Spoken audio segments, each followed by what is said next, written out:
thought about what I was going to say tonight because I was asked to come here, and this is going to be kind of the uncut, uncensored Pastor Taylor. Okay, so what happens at the PTL meeting stays sort of at the PTL. Except for it's being videotaped. We can edit that. All right. Don't worry, Pastor. Nobody looks at YouTube anyway. Yeah, that's right. But in all seriousness, I'm going to talk very openly with you about the realities that are facing you. Some of you probably aren't going to agree with things I have to say, but I'm just going to say it how it is because it needs to be said. Okay? Which I don't normally do, and I think most everybody else who does know me here could vouch for that.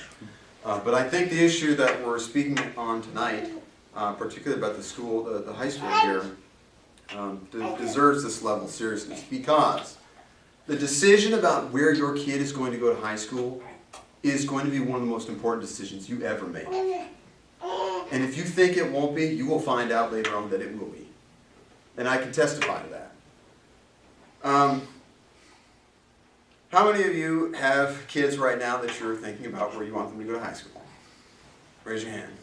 Okay. Yeah. Okay. Well, keep your hands up. Put your hand back down. Your kid is already set. Okay. I want everybody on the left-hand side of the room to keep their hands down. So, Sean, you four, keep your hands up. Okay. Actually, Sean, put your hand down. The reality is, those are the only kids that are going to stay in the church. Out of all the kids in this room. Okay. You need to ask yourself, do you want to be one of those parents? What percentage is that again? It's 20%. It's about what it is to stay in church today. Okay. We have 109 kids here at Faith between the ages of 18 and 30, and I work with less than 20. Okay. Less than 20 of those kids are going to church, and that is a national average. Not just in the Missouri Synod, or I have friends who are in other denominations. This is the same way. Okay, this is a big deal. And we're not talking about it, and we're not honest about it. And we need to get over this. Because if you want your kid to be a Christian, this is what you're up against. And that's why this school is here, to help you. Okay? One of the things that's kind of interesting is, when we think about kind of what constitutes a good parent and why you became a parent, usually it's sort of the typical answers. Good parents love their kids, they provide for their kids. And all those things are true, but you're living in a world where parents are a means to an end.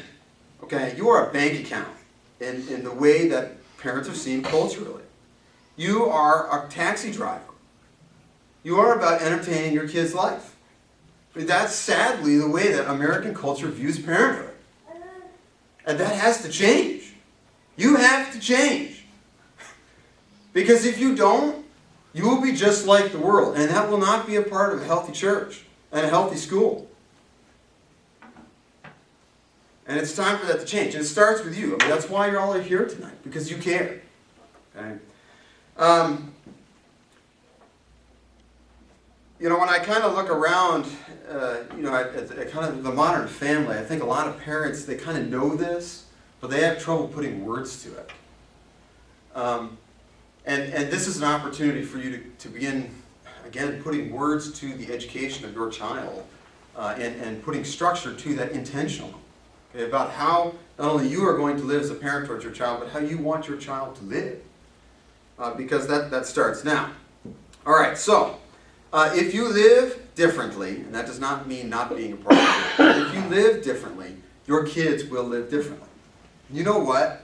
We live differently as Christians. I mean, we do. And that is not something that stops at the 8th grade. It can't anymore. We just took it for granted. Okay?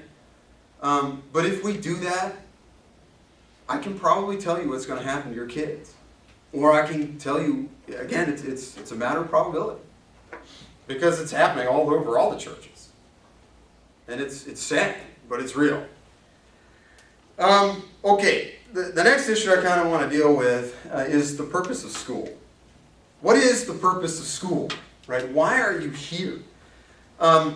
School is not a daycare, and I think y'all know that. Okay, otherwise you probably wouldn't be here. But lots of people don't realize that. And they send their kids off to school because they're tired and they're worn out. and they need a break from their kids. And you know what? I got 5 kids at home. I know what I'm talking about. Okay? But school's not a daycare. And if it is, you need to reassess the relationship you have with your kids. Because school really is about assisting you as a parent.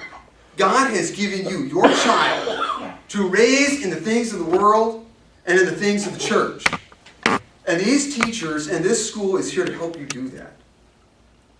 And they want to help you do that both as someone who has to raise kids to live in the world, but also as someone who has to raise kids who's going to live in the church. Because if you send them to a place that's only going to raise them to live in the world, I can guarantee you they're probably just going to live in the world. And that's why these kids are all leaving the church. Because what's happening in the world isn't common anymore. Okay? It's agenda-driven. It's political. It's sad, but it's true. The Bible says that children are God's greatest gift. I mean, they really are one of God's greatest gifts. And we need to act like that. And we're too busy, and we're too tired, and we're just too worn out. But there's nothing more important than the relationship you're going to have with your kids. And the school that you send your kids to is intricately involved in that relationship. But I don't think that's how most people really see it. I mean, your kids are going to be at a school for 8 hours a day. That's 8 hours they're not going to be with you. And you need to ask yourself, is that 8 hours of a place that I know intimately? Teachers that I know, students that I know? Because if it's not, you don't know what's going on in your kid's life. And the older the kids get, the more they hide. And a lot of times it's not intentional. Sometimes it's just unintentional. But think about it. They're gone 8 hours a day. It's that important. Just from a pastor's perspective, kind of not speaking about a school, but I get this a lot. Parents send their kids to Sunday school, okay, 1 day a week. Maybe they start when they're real little and cute, and then they get older and they're a little more difficult to deal with, or that's typically how it is, whatever. And they think, well, if I send my kid to Sunday school every day when they're a kid, then they'll become a Christian. Well, I got news for you. I get 1 hour a week with your kid. Maybe, okay, if you send them to the church here, but you got your own church maybe or whatever. That's 1 hour a week versus how many other hours where they're dealing with all this other stuff. I can't even begin to deal with all the issues that your kids are facing. And I know what they're facing. That's why it's important to have your kids in a school like this. Because they need 8 hours a day. Because the world that they're facing is just that aggressive. And it's not going to change. It's only going to get worse. Your job is, I try to tell this to parents, my job, okay, is in part to impart the word to your children, okay, and then the teachers impart the scriptures to the kids. But again, I only get a limited amount of time. God has given them to you to do that. Okay, I am here to assist you. The teachers are here to assist you. But you're actually responsible for the teaching of your children and making sure that it gets done, both in terms of the things of the world and the things of the church. I told you this was going to be uncut, okay? All right, so what goes on in the school is really meant to be an extension of what goes on in the home. When you look at those public schools today, is that really what your home looks like? I mean, let's be honest. Because if it's not, you want to be asking yourself, do I really want to send my kid to this school? Because that's what the school is. Okay, the high school itself, I think, is really crucial. It's funny when I deal with young parents because you got your first kid, and the slightest cry, what do you do?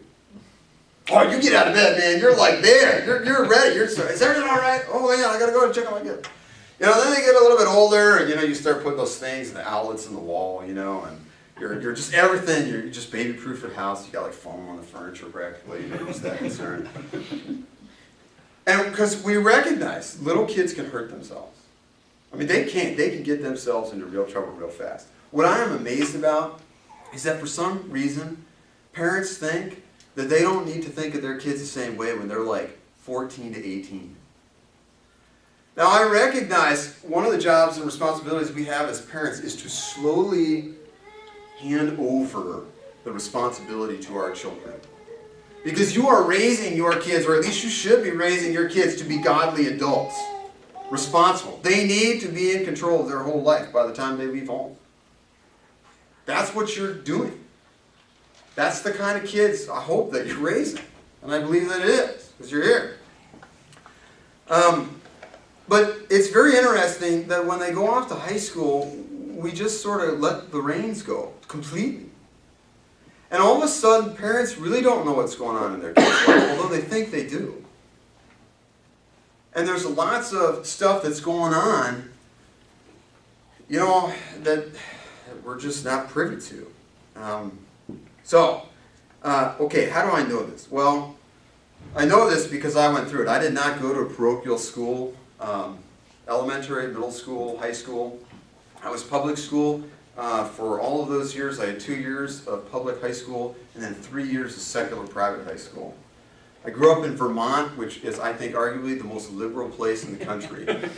And the thing about it is, what was being taught in the schools 20 to 30 years ago in Vermont in terms of progressive education is now being implemented in places like Texas. Okay, so I was even ahead of what's going on here in the schools. This is why I'm so passionate about this issue, because I don't think it's something we can just take lightly. There's a group here at the church called FLAG, which is for the high school kids, and I don't get to work with them a lot. I work with the college kids more, okay? But I've had the opportunity to work with the high school kids. And the last time I was at FLAG, you gotta work the room a little bit with these high school kids. You gotta get friendly with them so they open up, because high school kids are kind of like this. They're like sweating, trying to hold themselves. It's really funny. It's just, okay, but that's the way they are as high school kids.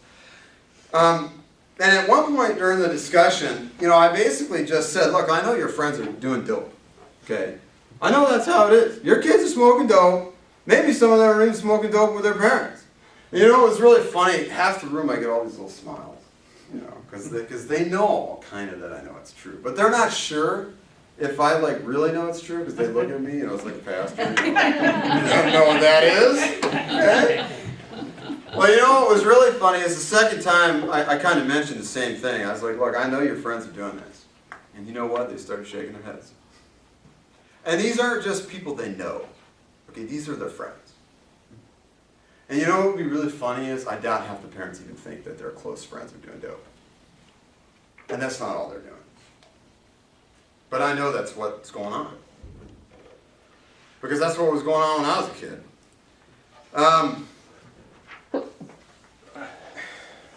All right, sorry, I'm looking at my notes here. All right, when you went to school, some of you might have had this. I think a lot of it's changed pretty radically, especially in the last 15 or 20 years. A lot of you probably went to school, knew people like you, maybe you knew some Christians. Maybe there were a lot of Christians at the school. You probably had a good idea who the good kids were, kind of who the bad kids were. You need to get all this out of your mind. That is not the way it is anymore. I didn't know hardly any Christians when I went to school. Okay, I could count them all in one hand. And this is just how it is. The school you went to is not the school they are going to. And if you think it is, you are just fooling yourself. And if it is, then I don't need to tell you why you need to send your kids to this high school. Because you already know. I had friends who had lost their virginity by the time they were 12. Okay? Some of you probably have too. I hardly knew a virgin when I graduated from high school. That's how it was. And you know what? That's how it is in these schools down here. We think it's not, and we tell ourselves it's not that way because it makes us feel good. But I know it is because I talk to these kids. And I don't know why, but they talk to me. And this is what they tell me. Do you really want your kid in that kind of life? Now look, they're going to have to deal with this stuff. I'm not stupid. But when you're 16 years old, you do not understand what is going on inside of you. You do not understand what is happening around you. And yet there's all this life that you're in 8 hours a day. And there's all this pressure. And even the kids who don't succumb to it, they are heavily scarred by it. And it wears them down. I was with the college kids, I don't know, a couple months ago. And I was joking with him, you know, because we're pretty close. And at least I like to think we are. But, you know, I told him at one point, I said, I know you guys are watching stuff you shouldn't be watching. Okay. And it got really quiet. Because they weren't laughing. Because they knew it was true. They knew it was true. And I said, I know it's true, you can laugh. And then you know what they did? They all started laughing. Gotta lighten the mood a little bit.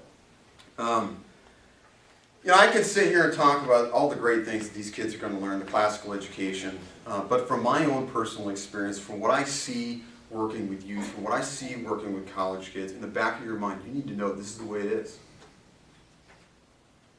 And if you send your kids to one of these schools, I'm not going to be able to tell you how it's going to go. And then you know what happens is people come down to my office and they tell me. They're like, my kid doesn't go to church anymore. My kid doesn't believe in God. Why? You need to get out. Then they look at me and they say, you need to go get him. You need to call him up. You need to send him emails. You need to get him back into church. And I'm like, you know what? You should have come here 10 years ago. Because I don't have that much influence anymore. And I call them up. And then they tell me they don't care. And I'm getting tired of it. I'm tired of it. Because you have the opportunity right now to make a difference. And you can do that. I told you, this really is uncut. Okay, I don't mean to, again, some of you probably already know this. You know, it's the world that we live in. I just feel like it's not said anymore. And this is an opportunity. This is an opportunity to have that said. So, okay, look. Let's see here. Just a couple of things I want to talk about. Mr. Merritt had talked a little bit about, well, actually, there's something else I want to talk about. Sorry, I'm looking at this. I'm going to go on and on. I just do this. If anybody needs me to cut me off, okay, I'm getting the time signal. I'm sorry. I'll hurry it up. Mr. Merritt had already kind of talked about evolution. Okay? And yes, we all understand what this is, the theory that I come from a monkey, you know, who came from an amoeba, and all that sort of great stuff. But what a lot of people really don't realize is how this theory actually has impacted just about everything we view in the world. Okay? Our entire framework of understanding reality has been shaped by this. And it's having dramatic effects, okay, on us as people. And the way that we understand ourselves and the way that we relate to ourselves. I mean, you just look at everything from literature to art to music. I mean, it's all actually crafted by this mindset that my life is ultimately just one of naturalistic materialism. That I am just a thing without any ultimate purpose and meaning. And when your kids go off to these public schools, they're going to learn this because they don't have any choice. But it's not just in science classes, okay? It's in everything that they're learning. And even the kids, you know, who kind of, you know, learn it and are literate in it, but maybe even they don't believe it, they're still gravely affected by it. I mean, there's kind of this cynicism in young people, okay? And this is a huge part of it. And the only way you're going to get out of that, and the only way you're going to help your kid avoid that, is by sending them to a school like Faith. Because they're not going to be able to analyze this framework of thinking. Because they don't have the skill set to do it yet. And that's one of the things that we want to enable these kids to do.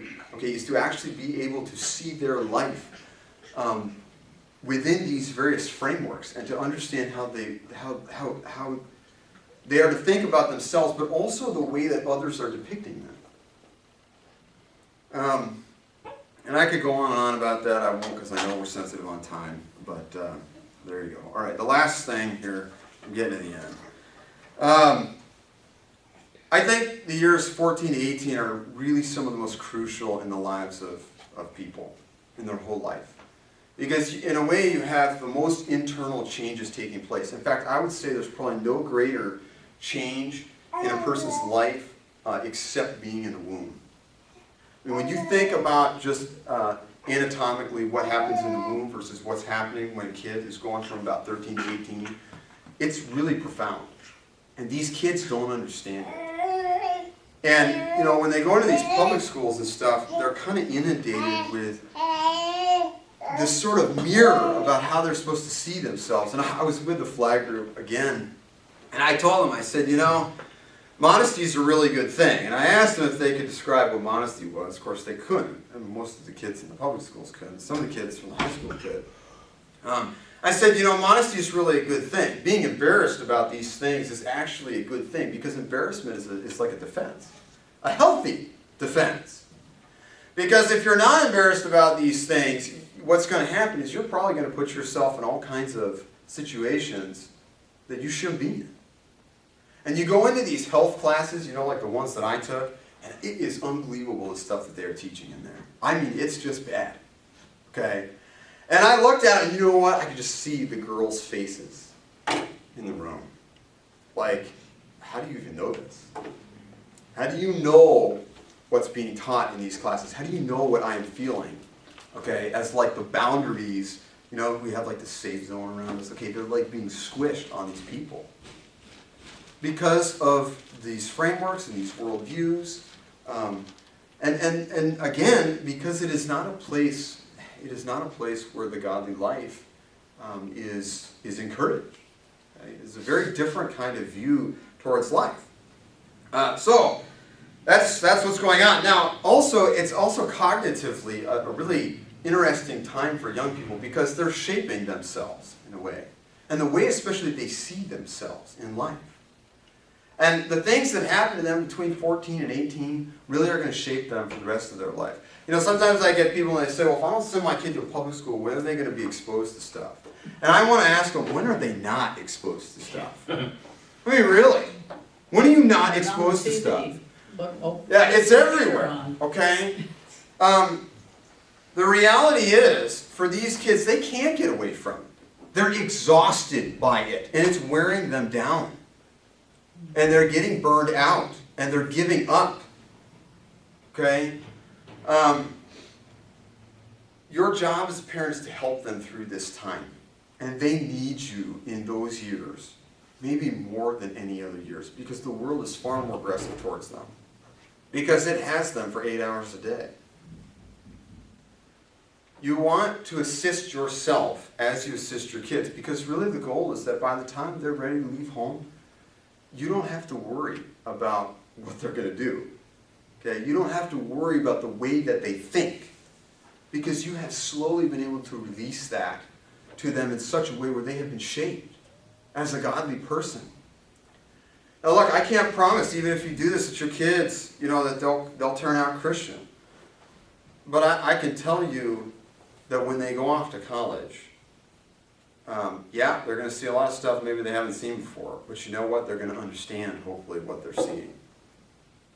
Because I am much more concerned about the kids who have been exposed to all kinds of stuff early on, than they go off to college, and it's just more of the same. Before you know it, it's 8 years. You know what? Living that way for a decade is a long time. And there's a lot of mistakes that can be made. And I am just finding out now, you know, it's really interesting. I work with a lot of these college kids. These kids really don't even begin to understand what has happened to them until they're about 28, 29. And then they start coming to me, and, you know, it's been a long 10 years for them. I mean, it really has. And it's painful to see. It really is. Okay. So okay, now, I'm pretty much done. The reality is, you want your kids to be Christians for life. Right? That's what you're training them to do. You're training them to be Christians for life. And my question to you is, how are they going to do that if you don't raise them in a Christian way? Because the world's not going to do it for you. And I don't think that parents have as much influence in these other schools as they used to. They just don't. You have the opportunity to do that here. And you know, it's God's gift to you. Okay? So we worry about exposing our stuff to bad kids. They're going to get it anyways. What we should do is take the opportunity to raise them in faith. You're a faith. So, all right, there you go. Any questions? Sorry if that was long-winded and a little over the top, but that's the way it is, so.